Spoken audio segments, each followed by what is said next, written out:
वीरेंद्र जिसने शशिरेखा को बचाया। एक समय की बात है, विजयपुरी नाम के एक बड़े राज्य में शशिरेखा नाम की एक सुंदर राजकुमारी रहती थी। वह बहुत दयालु थी, बहुत समझदार थी, इसलिए राज्य के सभी लोग उसे बहुत प्यार करते थे। लेकिन एक रात कपाल शक्ति नाम का एक दुष्ट जादूगर अपनी काली जादू विद्या से उसे उठा ले गया और विंध्य जंगलों में बनी अपनी जादुई गुफा में छिपा दिया। अगली सुबह यह खबर सुनकर राजा रुद्रदेव बहुत व्याकुल और बेचैन हो गए।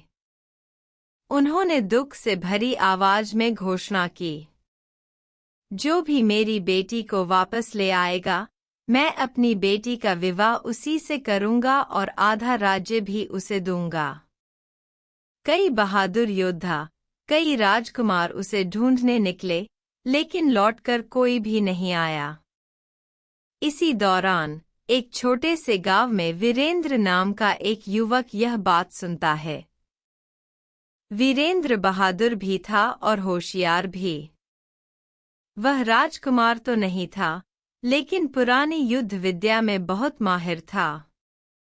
एक ऋषि ने उसे एक खास मंत्रों वाला तलवार भी दी थी। वीरेंद्र तलवार लेकर राजकुमारी को ढूंढने निकल पड़ा। रास्ते में उसे एक बोलने वाली चील मिला। चील ने बताया, कपाल शक्ति ने राजकुमारी को आसमान में तैरते हुए एक जादुई महल में छिपाया है, और उस जादू को तोड़ने का एक ही तरीका है, सत्य का मोती। चील ने यह भी बताया कि वह मोती कहाँ मिलेगा। वीरेंद्र चील की बात मानकर सांपों की झील में गया। वहां उसने नागराज से लड़ाई की और बड़ी मुश्किल से सत्य का मोती हासिल किया। मोती की ताकत से वह आसमान वाले जादुई महल तक पहुंचा और कपाल शक्ति को ललकारा। दोनों के बीच भयंकर लड़ाई हुई। अपनी ताकत, समझदारी और सत्य के मोती की शक्ति से वीरेंद्र ने जादूगर के सारे जादू मिटा दिए। जादुई महल टूटकर गिर गया और राजकुमारी आजाद हो गई।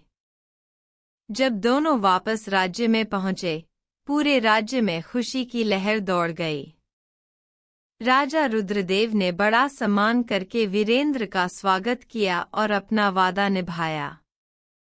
वीरेंद्र और शशिरेखा का विवाह शान से हुआ। दोनों ने मिलकर बड़ी समझदारी से राज्य चलाया और वहां सुख शांति फैल गई।